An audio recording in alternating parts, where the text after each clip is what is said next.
Manitoba's largest university is stepping up to support Ukrainians impacted by the ongoing conflict.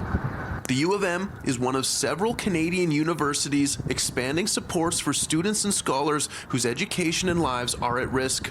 On Monday, the U of M put out a release saying they will waive all application fees for international undergraduate and graduate students who are Ukrainian citizens for fall of 2022. They also announced an additional $1.4 million will support Ukrainian students and researchers to come to the U of M to continue their studies or work that has been disrupted by the war. A spokesperson for the university says details are still being finalized, but the U of M is committed to supporting scholars from the Ukraine, something students on campus support. I think it's a great thing because academics should always be supported. I think it's an excellent support system because it's really terrible what's going on in the Ukraine. Yeah, I think it's great. I mean, it's hard enough to study, in a calm, peaceful environment like this. I can't imagine trying to, go through the middle of your degree in a conflict zone. Also stepping up is the University of Alberta, committing over $500,000 to support displaced Ukrainian scholars and also waiving up to all of the 2022-23 tuition fees for any Ukrainian study permit holder suffering financial hardships due to the war. We're very busy trying to find out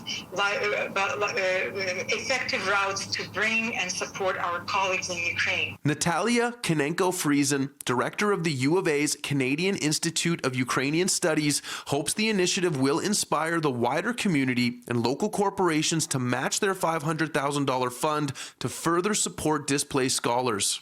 We do call on the community, broadly defined, on our partners across other constituencies and different campuses to join us in this effort and initiative. Quite often, the visas that a scholar might come on is actually a visiting scholar visa. So the pathway is actually paved by the invitation to a host institution. Sarah Wilcox is the Deputy Director for Scholars at Risk, an organization operating through a network of over 600 institutions in more than 40 countries working to protect threatened scholars and promote academic freedoms globally.